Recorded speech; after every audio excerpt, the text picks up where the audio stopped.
Jim Power, that hike was wrong as Irish tourism faces tougher times.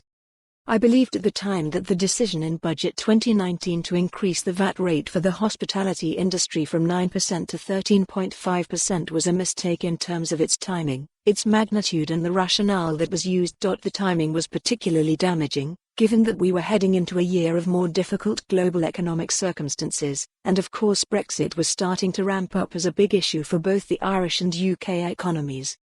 In addition, the tourism sector was moving into an environment of significantly higher costs of doing business and labour market issues. Stakeholders in the sector argued at the time that it would have a negative impact, but they were ignored by a government that was effectively prepared to turn its back on many small businesses who are vital to the overall tourism offering and to economic activity in rural areas. The analysis justifying the increase was flawed and appears to have been heavily driven by the experience of rural politicians with Dublin hotel prices and trade unions who had an ideological issue with giving a tax break to small businesses. The point, of course, is that using Dublin hotel prices to justify a move that would damage thousands of small businesses around the country who are literally light years removed from Dublin hotels, was risible. The decision has had an impact, but worse is likely to follow.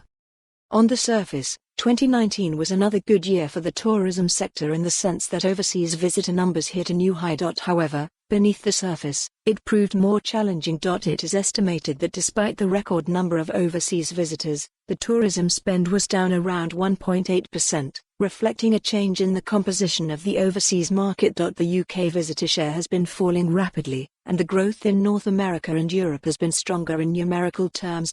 However, there is a lively debate about the CSO numbers and whether UK visitors or European and North American visitors spend more.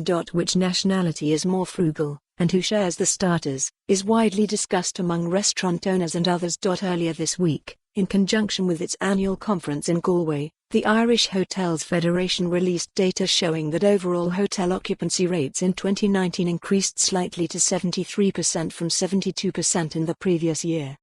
However, these statistics hide significant regional differences. Dublin had an average capacity of 82%, but the occupancy rate was 53% in the Midland region, and 65% along the much-vaunted Wild Atlantic Way. Simultaneously, hotel capacity is increasing at a significant pace. We are also seeing a lot of restaurateurs experiencing trading and financial difficulties for a variety of reasons. Tourism is an industry that employs around 260,000 people. That is a lot of jobs. However, the most important attribute. For more on this story, visit the news article link.